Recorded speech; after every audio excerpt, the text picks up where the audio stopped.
My dad left everything to my brother when he died. The house, the savings, even my mom's keepsakes.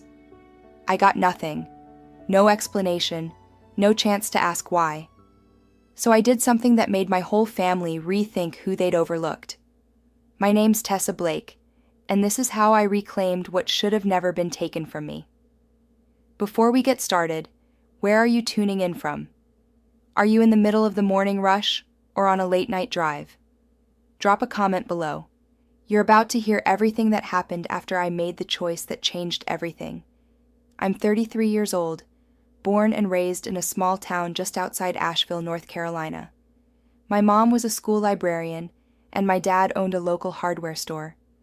We weren't wealthy, but we had roots. Sunday dinners, backyard bonfires, birthdays with handmade cakes. It wasn't perfect, but it felt like home. I'm the oldest. My brother Nolan is 3 years younger. He was always the charming one. Class clown, sports star, the kind of kid teachers forgave even when he forgot homework. I, on the other hand, was the planner, the fixer. If something broke, I found a way to repair it. If someone cried, I stayed up all night making it right. When our mom got sick, I was 26. I'd just started building a life in Charlotte, decent apartment, solid job at a wellness company. But when the doctors said she'd need full-time care at home, I didn't even hesitate. I moved back into my childhood bedroom and took a remote position. Nolan visited when he could, but he was busy. Always busy. Mom passed 2 years later, quietly. I held her hand while she went. After that, the house felt thin, like all the air had left it. Dad stopped talking much. He'd sit on the porch and stare at the road, sipping coffee like it was the only thing anchoring him. I stayed. I cooked, cleaned, paid bills, made sure Dad took his medication. Nolan stopped by maybe twice a month. When he did, it was always with fast food and a laugh, brushing off our dad's quietness as just being a man. Over the next year, I started thinking maybe I'd overstayed. Maybe Dad was steady enough now. Maybe I could go back to the life I'd put on hold. And then, one morning, I woke up to the sound of a siren. Dad had collapsed in the bathroom. Stroke. The paramedics said it was fast. He didn't suffer. The funeral was simple. Nolan and I stood side by side as people filed past. I spoke to guests, thanked them. Nolan ducked away early. I didn't expect to inherit everything. I honestly didn't. But I expected something. A letter, a memory box, even a small savings bond tucked away in my name. I had sacrificed years of my life. I had loved them both, wholly and quietly. A week later, we met with Dad's attorney. The will was brief. Everything to Nolan. House, savings, car, even the land out by the river. Dad always promised we'd build a cabin on one day. I sat in silence as the lawyer folded the papers. Nolan looked at me with something like pity, or maybe guilt. "I guess Dad figured you didn't need it," he said, shrugging. "You're always the one who's got it together." I stared at him. The words didn't land right. They felt practiced, detached. That night, I walked through every room of the house I had cleaned, repainted, kept alive. I found nothing left for me, not even a note. And that's when I realized I hadn't just lost my father. I'd been erased. The days after the will reading passed in a blur. I stayed quiet, numb. Grief is strange like that. It doesn't always hit like a wave. Sometimes it creeps in like fog, blurring everything. I kept telling myself there had to be some mistake. Maybe there was a second will. Maybe the lawyer missed something. But deep down, I already knew. I'd been written out. I tried to talk to Nolan again a few days later. We met at a diner, neutral ground. He ordered pancakes and scrolled on his phone while I sat across from him with a coffee I didn't drink. "So," I began carefully, "do you know why Dad changed the will?" He didn't look up. "Like I said, I think he just figured you'd be fine." "But that's not the man I knew," I said. He always tried to be fair. He told me once the house would be split, the land too. Nolan finally looked at me. People change their minds, Tess. I stared at him. When did he update it? Last summer, I think. He took a bite of his food. I drove him to the appointment. He was in a good headspace. Said he wanted to simplify things. Last summer. That was when I'd taken a 2-week break to visit an old friend in Colorado. It was the only time I'd left Dad alone in over a year. Something didn't sit right. I went home and dug through old files, emails, anything I could find. I didn't have access to the official paperwork, but I found a scanned copy of the older will from 2 years ago, before Mom passed. It was clear. The estate was to be split equally between me and Nolan. So what had changed? I remembered how tired Dad looked in those final months. Slower. More forgetful. It wasn't major. He still managed his day-to-day. But I had noticed small lapses, a misplaced bill, confusion about dates, things I'd chalked up to grief. And Nolan. He worked at a real estate law office. Not as a lawyer, but close enough to understand the system. He'd helped Dad sort out paperwork before. Always the charming helper, always with a smile. I tried not to let my mind go there. I didn't want to believe my own brother would manipulate a grieving, aging father. But when I called the law office that had handled the new will, I hit a wall. They wouldn't share any information. Client confidentiality, they said. Still, something was off.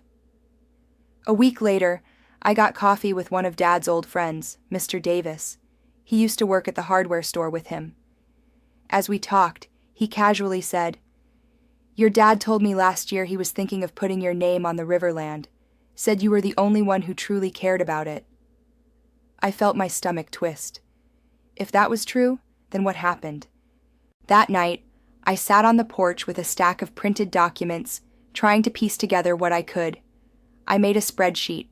Old will, date of death, dates of notarization, timeline of my trip away, everything Nolan said. I wasn't a lawyer, but I was methodical. I noticed something. The notary on the updated will was the same name that had signed off on multiple real estate transfers Nolan's office had handled. A coincidence? Maybe. But it was enough to raise questions. I considered legal action. A will can be contested under certain circumstances: coercion, diminished capacity, undue influence. But I also knew how expensive and exhausting that road could be.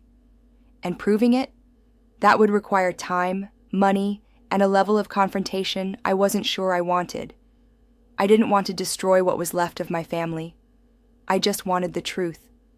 I wanted to reclaim the version of my story where I hadn't given everything for nothing.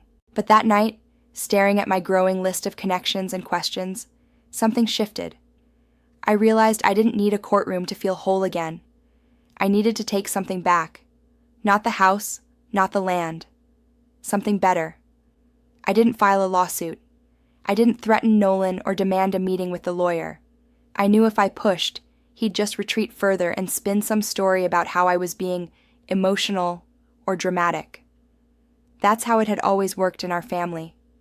My feelings labeled as excess, his as reason. So instead, I looked at what I could control. The cabin. When Mom was still alive, she and Dad had talked endlessly about that riverfront plot, how one day they'd build a quiet cabin there, somewhere to fish, drink tea on the porch, watch the birds. It was always someday, but someday never came. And now, thanks to the will, that land was Nolan's too. Just another bullet point on the estate, barely acknowledged. But while Nolan didn't care about the land, I still did. I remembered the way my mom's face lit up when she talked about growing tomatoes along the fence, or how she wanted rocking chairs out front. And if Nolan was going to ignore it, I decided I wouldn't.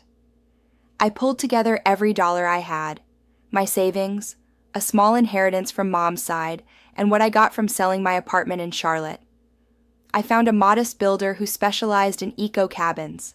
Nothing flashy, just wood, windows, and open space. I didn't ask for Nolan's permission. I just made an offer on the land. To my surprise, he accepted it within the day. No call, no text. Just a forwarded sale agreement with a dry good luck with it. It wasn't the house, and it sure wasn't the family store, but it was a piece of what mattered, and now it was mine. Construction began a few weeks later. I drove out to the site every morning with coffee and a notebook full of sketches. I knew nothing about building, but I learned. I asked questions. I watched everything. I helped where I could, even if it was just sweeping sawdust or sanding boards. It gave me purpose. It gave me space to breathe again. That fall, the cabin stood finished under the changing leaves. It was simple. 1 bedroom, an open kitchen, wide windows facing the river. I hung one of Mom's wind chimes by the door and planted the first seeds of her imaginary tomato garden in raised beds out back. And I didn't stop there. I'd spent years managing wellness programs and mental health retreats for other companies. I knew how healing nature could be. I knew how women, especially caregivers like me, often had nowhere to turn when their families turned their backs. So I turned the cabin into something more. I named it Her Haven. It started with weekend retreats, 3 or 4 women at a time, each with a quiet room, shared meals, time to write, walk, breathe.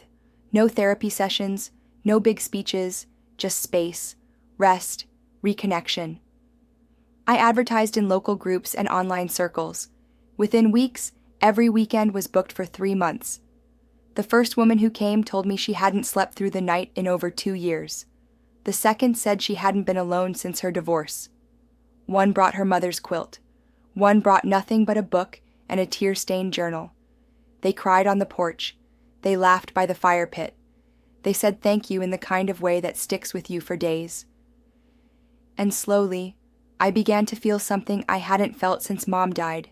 Peace. I wasn't chasing the life I lost anymore. I was building something from it. One night, as I was stacking logs by the cabin, I got a text from Nolan. Saw the article about your healing retreat. Didn't realize this was a whole thing. Dad would have thought it was weird. I stared at it for a moment, and then I deleted it. He didn't have to get it. He wasn't the one I built it for. Winter came, and Her Haven kept growing. Word of mouth spread faster than I expected. Women from out of state started booking weekends. Nurses, teachers, single moms, even retirees searching for something quiet after a loud life. I kept the cabin warm with a wood stove and made soup from scratch, just like Mom used to. Every guest brought a new energy, a new story, and every time they left, they hugged me like they were letting go of something heavy. I didn't realize how visible I had become until a local magazine ran a feature on women building healing spaces in the South. The writer spent the weekend with us, shadowing the retreat, taking photos of the cabin, the garden, and even a shot of me laughing by the riverbank. I didn't think much of it, until the issue went live. That's when the phone calls started. A podcast wanted to interview me. A small foundation asked if I would speak at their event. Someone from a nearby college emailed asking if students could volunteer at Her Haven for service hours. And then I saw Nolan's name pop up on my phone. I let it ring the first time. He texted later that night. "We need to talk. It's about the article. You made Dad look bad." I didn't respond. 2 days later, he showed up at the cabin. I was stacking firewood when I saw his car pull up, tires crunching on gravel. He stepped out like he owned the place, hands shoved into his coat pockets, eyes scanning the porch like he was already forming arguments in his head. "You really turned this into a whole production, huh?" he said by way of greeting. I didn't answer, just wiped my hands and waited. "This isn't what Dad would have wanted," he said, stepping closer. "Turning private family grief into a brand." I blinked. "You mean grief I carried alone while you were off living your life?" He bristled. "That's not fair." "No," I said quietly. "What wasn't fair was you watching me take care of him, then taking everything without asking. What wasn't fair was making decisions behind my back and pretending it was what Dad wanted. He looked away for a second, like he wasn't expecting the truth to sting. "Look," he finally said, "I didn't think it would get this big. I thought you'd just move on, get a new job, go back to Charlotte." I laughed, cold, hollow. "I did get a job, Nolan. I just built it myself." He was silent. I stepped closer, softening my voice. "I didn't do this to shame anyone. I did this because I needed to survive. I needed somewhere that felt like mine. And it turns out, other people needed that too." He looked around, taking in the garden beds, the porch swing, the soft lights glowing through the windows. For the first time, he seemed to realize this wasn't some side project. This was my life now. "People are talking," he muttered. "Let them," I said. "They're not the ones who erased me." He looked like he wanted to argue more, but then something in his shoulders dropped. Maybe defeat, maybe understanding.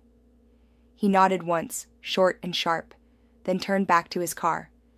Before he got in, he said, "Mom would have loved this place." It caught me off guard. I didn't respond. I just watched him drive away. That night, I sat by the fire pit with a blanket over my shoulders, the stars wide above me, and thought about what it meant to be seen. Not famous, not recognized, but seen. Really seen.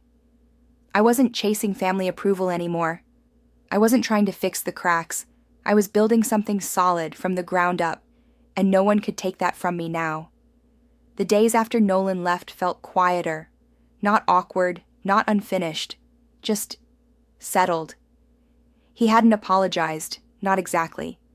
But in his own way, he'd acknowledged something real. For someone like Nolan, that meant more than a scripted sorry ever could. Still, I didn't wait around for him to come back or change. I had guests arriving the next weekend, 3 women from Georgia, all single moms who had grown up in the foster system. I prepped their rooms with lavender sachets, stocked the pantry with their favorite teas, and hand-wrote a welcome card for each. Her haven wasn't just healing others anymore. It was healing me. That same week, I received an invitation to speak at a regional conference for women-owned businesses.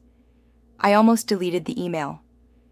Standing on a stage talking about grief and family betrayal wasn't exactly on my vision board, but something in me said, "Do it." I told my story carefully. I didn't mention names, but I spoke of sacrifice, of feeling erased, of the quiet rage of being the one who stayed and still getting nothing. I shared what her haven had become, not just a retreat, but a reclaiming. When I finished, the room was silent. Then one woman in the front row stood up and said, "I thought I was the only one." After that, I wasn't anonymous anymore. A writer from a national magazine called. A grant organization reached out about funding a second cabin. I said no at first, not because I wasn't grateful, but because I needed to be sure this didn't grow beyond the heart that built it. That heart was still mine. One evening, after a long day of cleaning and prepping, I sat on the porch with my journal. The sun was setting over the river, and the tomatoes Mom had once dreamed of were finally ripening. I'd planted them a little too late, but they'd survived anyway, kind of like me. Then I saw headlights again. This time it was Nolan, only he wasn't alone. He stepped out with someone in the passenger seat. An older woman I didn't recognize at first. It was Ms. Ramirez, one of Dad's old co-workers from the store. She walked slowly, leaning on a cane, her expression uncertain. "Thought she might like a weekend here," Nolan said, not meeting my eyes. "She's been alone since her daughter moved away. I figured maybe this would help." It wasn't an apology, but it was a start. I nodded and welcomed her in. That night, I realized something. I wasn't building her haven to prove anything anymore. I wasn't chasing validation or revenge. I was creating a place for people like me, people who loved deeply, gave quietly, and were left out anyway. And in doing so, I'd finally found my voice. The house, the will, the betrayal. They had hurt, but they no longer defined me. What defined me now was this land, these women, this porch, this fire pit.